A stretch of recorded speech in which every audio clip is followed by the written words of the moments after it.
With some rares getting reintroduced and great volatility on the level 92 weapons, this has been a fascinating week for merchanting. Let's talk about those two events in this video.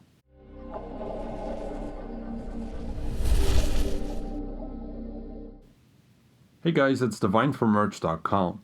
I'll talk about the rares first, as I've had most requests about those, followed up by the weapons. On Tuesday, the gem items were reintroduced into the game, after a lot of people thought they would be discontinued, and some of them hoarded these to try to make bank in the future. Think about the side projects I mentioned in my video on why rares keep rising.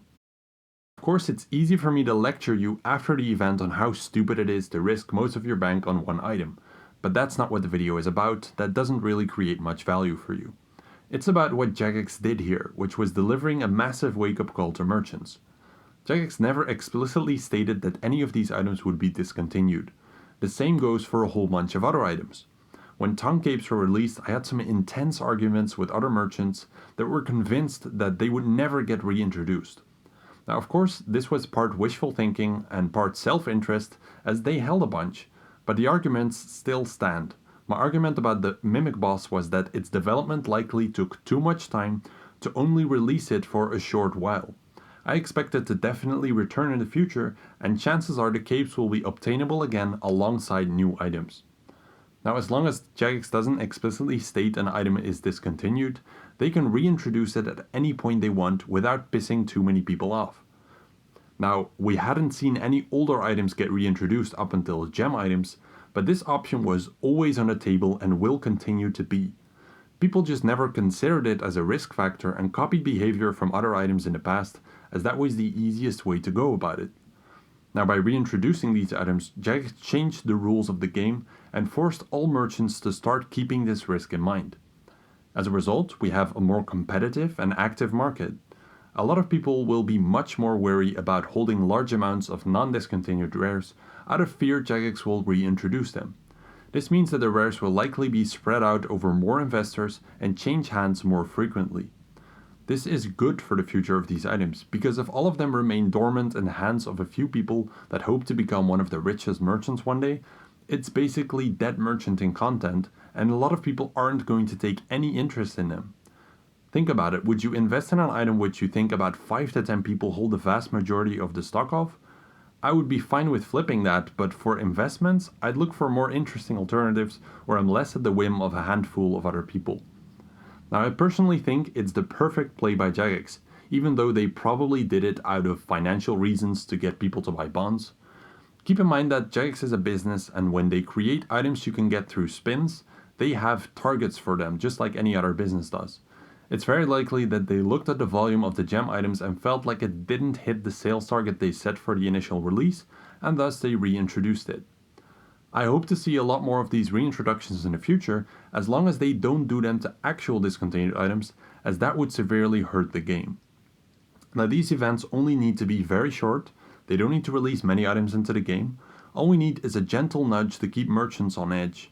This causes volatility, which means opportunities for profit, and most importantly, for merchants to try to beat other merchants, instead of them mostly earning money from casual players. It's kind of like PKing. You want to see PKers face off against each other and not camp skilling spots for shitty drops which make them money in the long term. Those are my thoughts on the rares. Moving on to the level 92 weapons. Now, upon release, some people asked me to make this video with my thoughts about what their price would do, etc.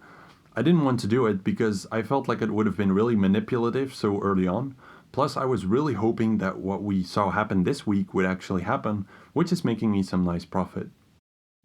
In case you haven't been paying attention much, the first handful of level 92 weapons from Telos were traded over 3 bill, and after about a week, a bunch of annoyed players that were concerned they would need to pay up to remain good PVMers started telling everyone how they were going to crash, as nobody was willing to pay billions for only a tiny improvement over level 90 weapons.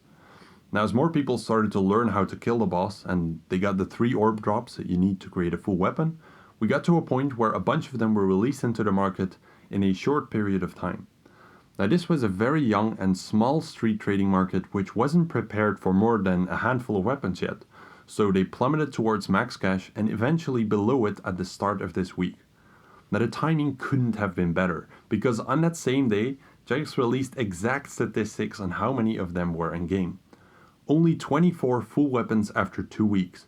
Considering the top 1% of players has over 4 bill on average by the last statistics that Jagex released, 24 weapons for thousands of billionaire PVMers is nothing. People simply feared to lose money, so one after the other sold the same few weapons to each other until they hit about 1.7 bill. It really didn't take many items for the price to reach that. Now, the most interesting part to me here is that the release of the statistics didn't result in people buying them back up.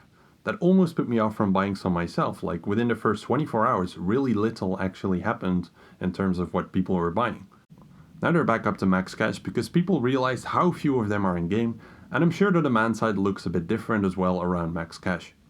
There will always be those players that want them to crash so they can buy them, but that also want to get rich from getting them as drops at the same time. Don't let a few of these complainers cloud your judgment. That's all I wanted to say about this. If you have any more questions, feel free to ask them in the comments below. I hope you're all doing well, and I'll see you all again soon for another video.